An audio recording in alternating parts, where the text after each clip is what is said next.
Hi everyone and welcome back to Chemistry. This is Mrs. Hutchinson and today we're going to begin Unit 2, the history of the atom.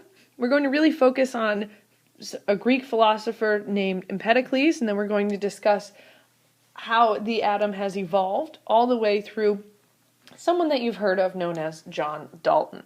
Now Empedokles, it's not Empedokles, but Empedokles can sometimes be spelled with a C instead of a K. I like the K since my first name starts with a K. So that's what I'm going with. So the history of atomic structure. Our concept of the nature of the atom has really undergone a change and will continue to do so as our technology allows us to get better and to see really what is in the atom at the subatomic level. So that triangle that you see right over here, that means change, just in case you're wondering.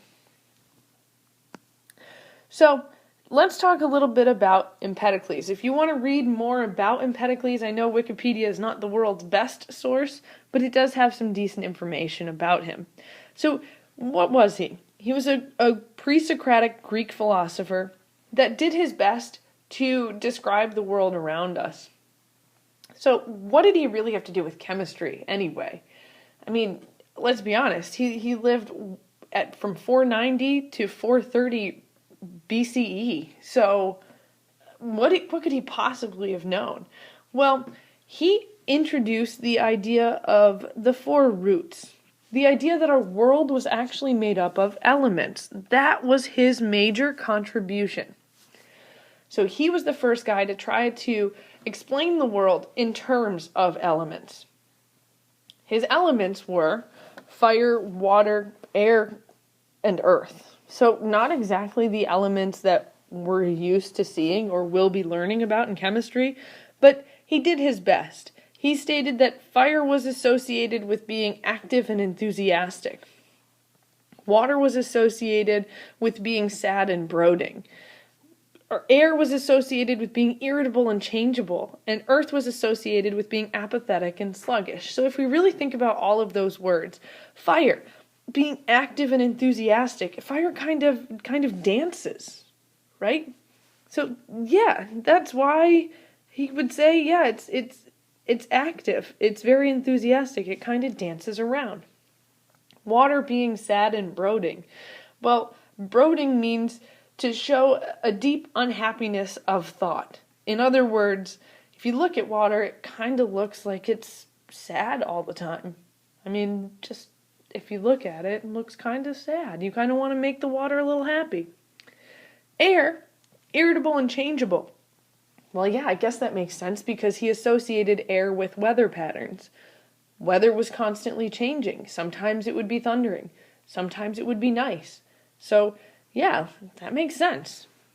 So you've got weather to help describe air. Earth is apathetic and sluggish. Well, think about dirt.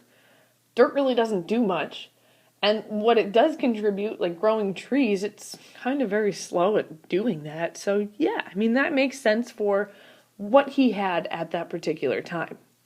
He believed that everything in the entire world contained different ratios of these four elements. His example would be a stone contained high amount of earth, and a rabbit, I like this one because I think rabbits are cute, contains a higher ratio of water and fire. So that was kind of, he tried to explain the world in terms of elements. Not really what we would think of today, but he had some major problems with this, as you would imagine. Mainly because, well, if you break a stone in half, you're never going to resemble tiny little earths in there. It would be awesome, but you're never going to have tiny little earths.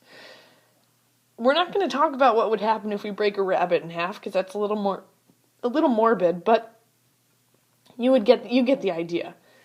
However, this was pretty important. He was the first to suggest that some substances looked like pure materials, while others looked like a combination of the different elements. In other words, he was the first to suggest that our world is made up of elements and compounds.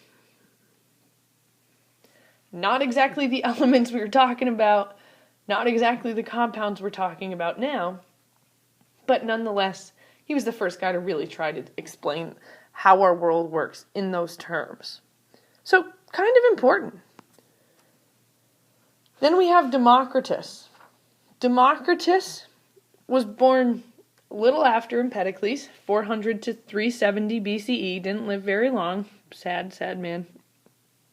He looked like he was older than that, but who knows. He was also a pre-Socratic Greek philosopher. He came up with the theory of the cosmos.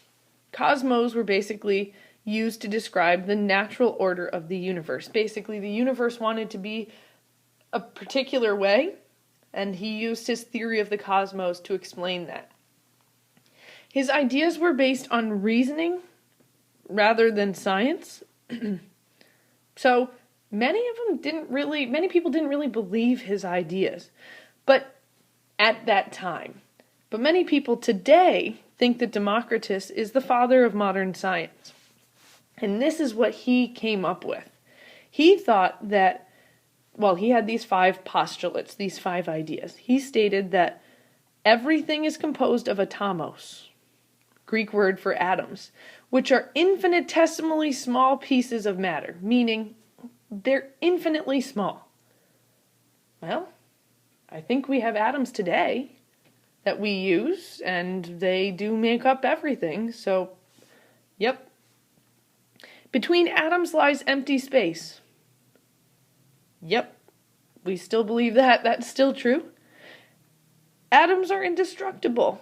Yeah, kind of. We'll see where that may have an issue. Atoms have been and will always be in motion. Yeah, they're always moving. We haven't yet reached absolute zero, the theoretical temperature. So 0 Kelvin is our theoretical temperature that we have yet to reach, where all atoms will stop moving. We don't know what will happen. Some scientists theorize that we might have a black hole. So since we haven't reached that theoretical temperature yet, all atoms are still in motion. There are an infinite number of atoms as well as kinds of atoms that differ in shapes and size. So yeah, we have different types of compounds, different elements. So he's a pretty smart guy. Way back in 400 BCE, he came up with all of the things that we still use today. Of course, I'll show you how some of these may have been altered a little bit, but pretty smart. He did use his reasoning rather than science to come up with these, but he had some limitations. He didn't have any tools to help him confirm his ideas, and his ideas were actually based on his own beliefs and reasoning as opposed to observation. So when he was saying that things are made up of atoms, they weren't the atoms that we actually are talking about today. Not like our silver atoms or our iridium atoms. No, he was talking about that the stone is, made up of stone atoms. And that fur, which, love me a woolly mammoth, they're adorable, fur is made up of fur atoms. So, yeah, he came up with the idea of atoms, but he really didn't pinpoint what we're talking about today. But first guy to really come up with it. Pretty cool, pretty impressive. We then have this guy that we have all heard of, Aristotle. We haven't heard of Empedocles or Democritus, but we have heard of Aristotle. And, what did he contribute to chemistry? He accepted the theory of Empedocles and added his own incorrect idea that the 4 elements could be transformed into one another. In other words, you could take fire and create water. You could take water and create air. You could take air and create earth. In other words, he accepted the wrong theory. He put us back 2,000 years. Think about the iPhones that we could have now if we had 2,000 years of more advanced scientific improvements. But because of his great influence, Democritus's theory that was actually correct would have to wait, 2,000 years before being rediscovered. So, nobody really likes Aristotle in terms of the chemical community. if we take a look at this guy who accepted Democritus's theory, I think you may have heard of him. His name is John Dalton. So Dalton and Dalton's modern atomic theory.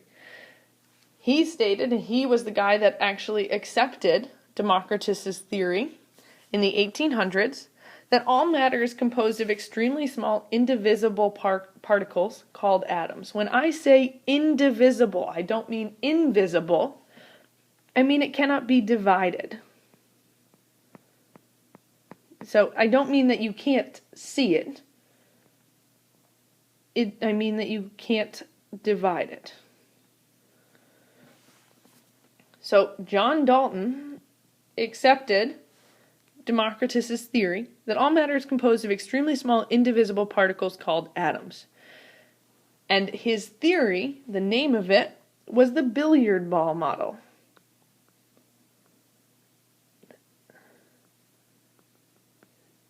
And basically, if you think of a billiard ball or a pool ball, atoms represent tiny billiard ball-like particles. They are solid.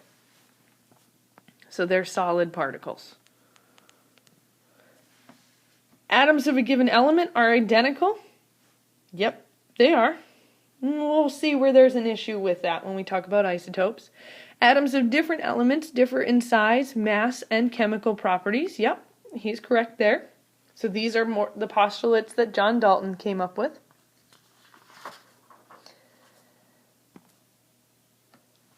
The law of definite proportions, which we have discussed before, but he kind of took this and claimed it as his own from Joseph Proust. Joseph Proust was the guy that actually came up with the law of definite proportions. And the law of definite proportions states that compounds are formed by chemical combinations of different atoms in whole number ratios. The ratio by mass of the elements in the compound is constant no matter the size of the sample. In other words, remember, water here in America is the same as pure water in Japan or in China or in Mexico. In other words, you can't have two and a half hydrogens for every one oxygen or 2 hydrogens for every 2 oxygens. That's not water. Water will always have the same ratio. Any other ratio except for a 2-to-1 ratio of hydrogen to water is now no longer water. So Dalton accepted Joseph Proust's theory of law of definite proportions and put it into his own atomic theory. He also accepted the law of multiple proportions, and what that stated is that atoms of the same elements can form more than one kind of compound. So if we take a look, we've got H2O and H2O2. They both have hydrogen and oxygen, but they now have different ratios, so therefore they have different compounds. That's the law of multiple proportions. It just simply states that you can form more than one kind of compound with the same 2 elements. All you have to do is simply vary their ratios. And in doing that, you get 2 very different compounds. The last postulate for John Dalton was the law of conservation of matter. That came from Antony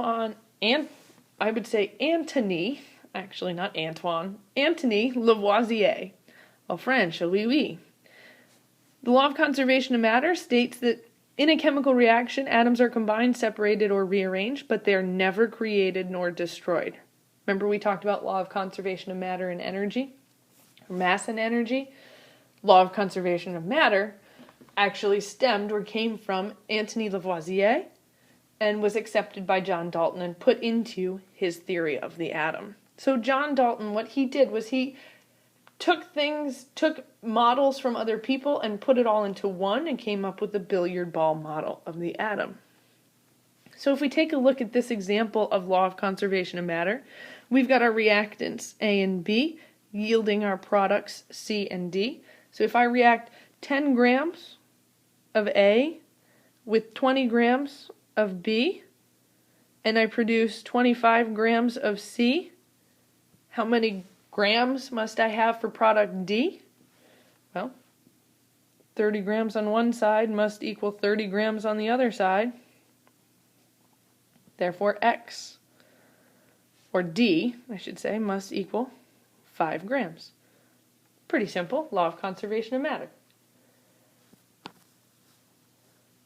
So now, what I want us to do is work on this particular worksheet. Also, just note that Democritus looks like a very crazy scientist, because he was. But regarding the pictures below and in your own words, briefly describe each person's contribution to our current thinking of the structure. When you're done, you can discuss it with somebody in the class, and you can compare your ideas. These do not have to be complete sentences, they can be bullet points, but really take a look at this video, take a look at your notes, and write down in your own words what each scientist depicted on this worksheet contributed to our current thinking of the structure of the atom. And I will see you, once you're done with this, in our next video.